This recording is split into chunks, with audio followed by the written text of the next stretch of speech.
I'm such a fan of Britt and Sarah that I can't even talk to them because I'm so starstruck.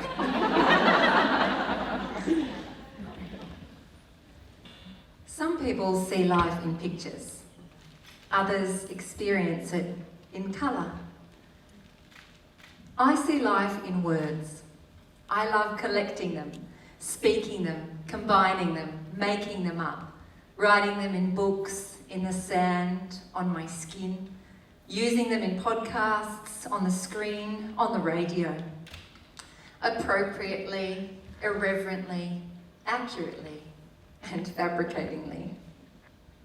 I've even got a couple of favourites, like evoke and yearn, and some that are beautifully, poignantly strung together, like fuck off, dickhead.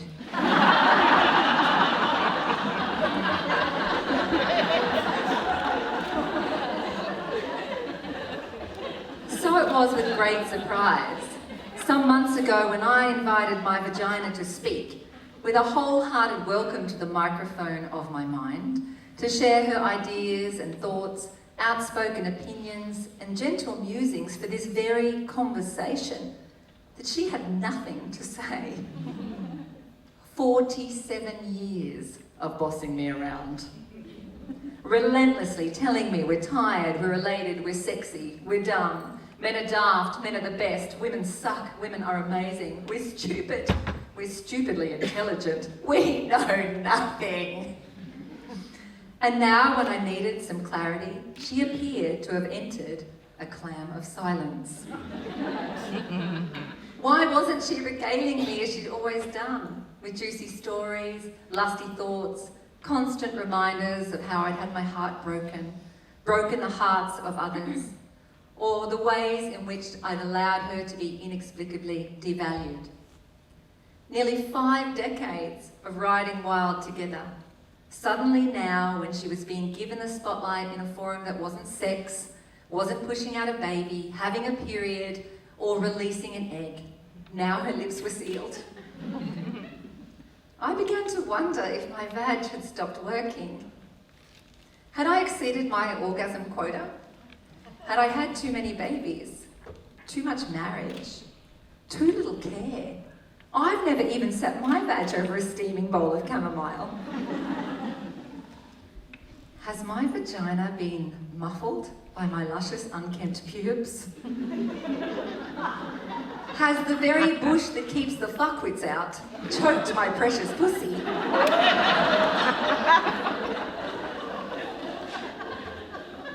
Was my vagina dead? Who would I be without it? I've always fit more into the bullshit social gender construct of man than I have of woman anyway. Did having a vagina instead of a penis shape me in any way at all? I reckon though that if I did have a penis, I would be a prick of a man. If I had to wield testosterone instead of the fluffy love smoothie of estrogen and progesterone, if I had the muscle density and the increased potential for aggression to accompany my outrage, correlated with higher levels of testosterone, or the resistance to prefrontal cortex restraint that some testicles do, because our ideas of manhood and masculinity are still living in the Stone Age, I would be in prison.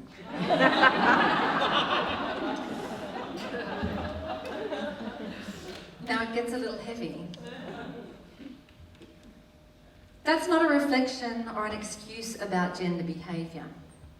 That is a reflection on me.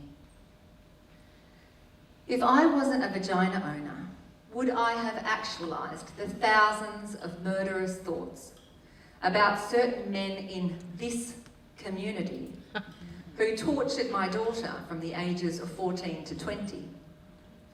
Would I have pursued with harmful intent the male magistrate who not only let the 30-year-old perpetrator walk free for his violent crimes against my teenage daughter, despite a guilty plea, and then that same male magistrate proceed just 2 months later to sit upon Heidi's bench with gavel in hand and sentence her to 12 months in prison for driving while suspended? I can't definitively say. But I do know that it was the voice of my vagina that, although ached with the immense agony of a mother who's had a child wounded, that talked me down time and time again from the precipice of fury and spoke loudly for all of my children and said, "Rise. Teach them to rise. Don't give them a mother behind bars.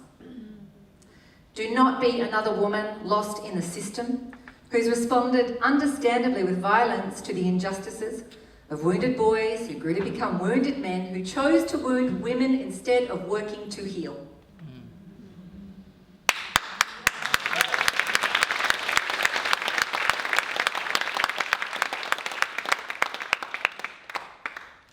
Why now, when I live in the full glory of what it means to own a vagina, grandmotherhood, is my vagina so quiet? Is she just lost, along with my car keys, a third of my vocabulary, and the names of pretty much everyone I've ever met, in the thick brain fog of perimenopause? A time when the passage of my vagina is busier than the Panama Canal, carrying a bleed every second week and then some? Where is the narrative of my nether region? Oh my God. If I no longer have the genitalia of woman, you know what that means?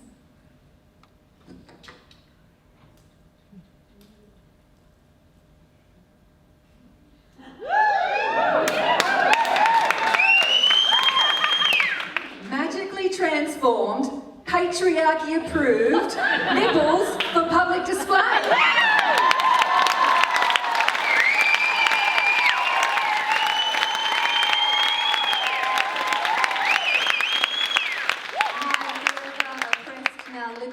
Vaginalist nipples, feeling the breeze, out at the farmer's market, driving in the car, on Instagram, browsing the produce section at Woolworths.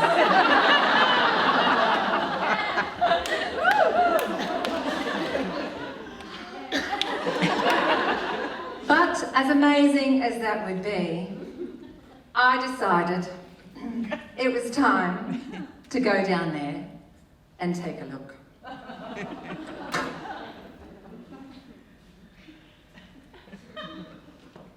I grabbed my backpack and a compass, it had been a while, and a cucumber for lunch. I get very hungry, and I grow great cucumbers. As I pulled up out front, the first thing I noticed was the hedge. It was horrifically overgrown. It looked like the entrance to the long-lost city of El Dorado. I was going to need more than this cucumber to get through that undergrowth. So I called the rural fire brigade and did a backburn, and it was time to go in.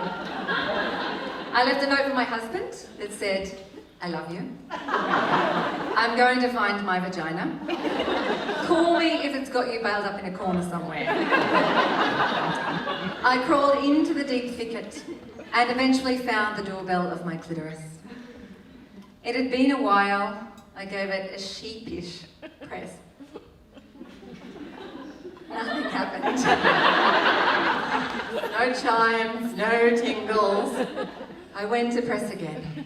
This time a little bit more intimately, a bit more sensuously.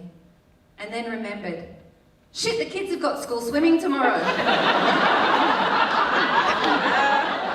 Where the fuck are their goggles?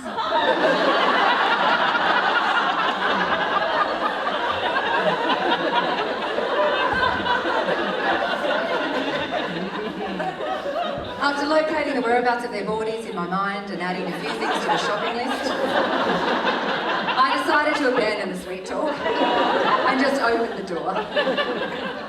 Hello? Vagina? There was no response. I turned my phone torch on Holy mother of three babies! The once compact apartment of my vaginal passage was now spectacularly cavernous. It was a mansion in here. I could get $1,000 a week rent at least for this relationship. Sorry, no kids, no pets.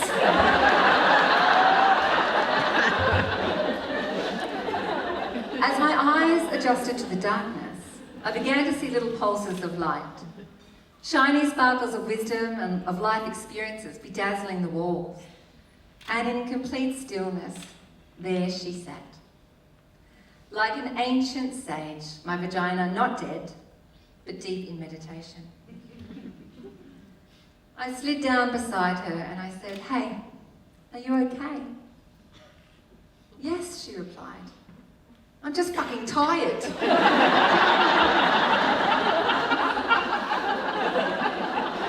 Resting. A lesson that you could learn in this very important time in our lives. We're changing. Can you feel it? "I could," I replied. I'd been feeling it since I'd become a grandmother. The brewing of some kind of new superpower of womanhood. "You reckon we'll be okay?" I asked. I don't even know what to think or to say about things that once felt clear. I'm riddled with as much doubt as I am brilliance, and both more than I've ever felt before. "Perimenopause is temporary," she said. "You know that. It may feel like confusion. It may feel uncomfortable, but that's the process of dissecting, scrutinising, questioning everything that you've been told to this point, and holding it up against everything you've actually experienced to be true. You are evolving. Just look around you.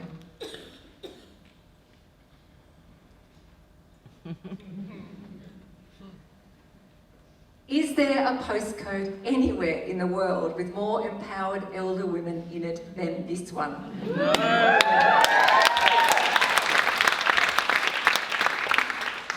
Be patient. Don't be afraid of my silence. And definitely don't be afraid of yours. But on those days when you can't hold your tongue, when you feel like you're drowning in fools, trust that you've got a cranky old cunt right here that's got your back.